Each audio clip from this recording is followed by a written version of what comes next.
नमस्कार। SS unique education ने आपण मानक स्वागत। आज मैं भिडियो नहीं आसी आपण मानक ग्रीष्म ऋतु पर सुंदर एवं संक्षिप्त ओडिया रचनाटी। तेज चलते डेरी नक भिडियोटी को आरंभ करवा।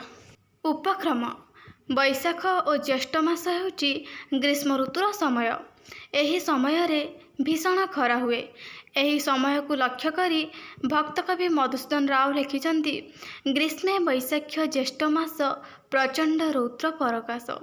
एही समय रे भयंकर गरम हेउथिबारु एही ऋतु को ग्रीष्म ऋतु कहुए। ऋतु तालिका रे ग्रीष्म ऋतुर स्थान सर्वप्रथम। वर्णना सूर्यंक चारिपाखरे थरे बुली आसवाकू पृथ्वी को एक वर्ष समय लगे।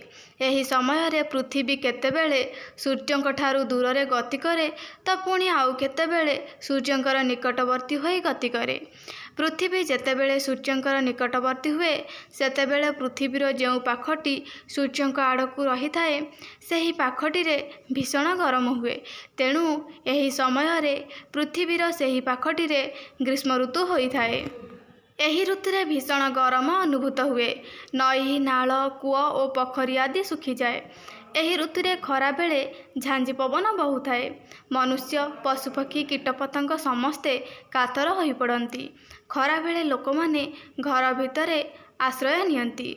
एही ऋतुरे जंगल रे निआं लगी बहुत मूल्यवान गछ पोड़ी जाए।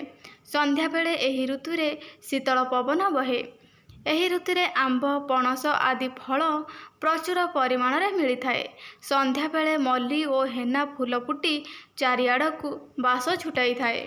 सूर्यंक उत्तापरे जल बाष्प होई ऊपर को उठी जाई आकाश रे थाए। सेही बाष्प मेघ होई वर्षा ऋतुरे वर्षे। तेणु ग्रीष्म ऋतु हेउची वर्षा ऋतुर सृष्टिकर्ता। ग्रीष्म ऋतुर एही उपकारिता को लक्ष्य करी भक्त कवि मधुसूदन राव लिखिछंती, निधाघ समय हेले हे दारुण अटे जगतर मित्र, जनमाई मेघ सादे प्राणीहित विधि विधान विचित्र। एही ऋतुरे भीषण गरमरू रक्षा पाइबा पाई लोकमाने कना बा तालपत्रर छता, सोल तियारी टोपी, बेत तियारी टोपर एवं बिंचना आदिर व्यवहार करिथांती। एही ऋतुरे पणा संक्रांति, अक्षय तृतीया, सावित्री व्रत, चंदन यात्रा एवं रज आदि पर्वपर्वाणी पालन करा जाए। शेष कथा, 6टी ऋतु मध्यरु कौनसी ऋतु संपूर्ण भल नुहे कि संपूर्ण मंद मध्य नुहे। ग्रीष्म ऋतुरे आंभ मानकर केतेक असुविधा घटिले मध्य बहुत सुविधा घटी थाए। तेणु अन्य सबु ऋतु परी ग्रीष्म ऋतु को मध्य आम्भे माने स्वागत करि थाउ। आशा करछे भिडियोटी आपण मानकु भल लागिथिबो। तेबे भिडियोटी को लाइक एवं शेयर कर देबे।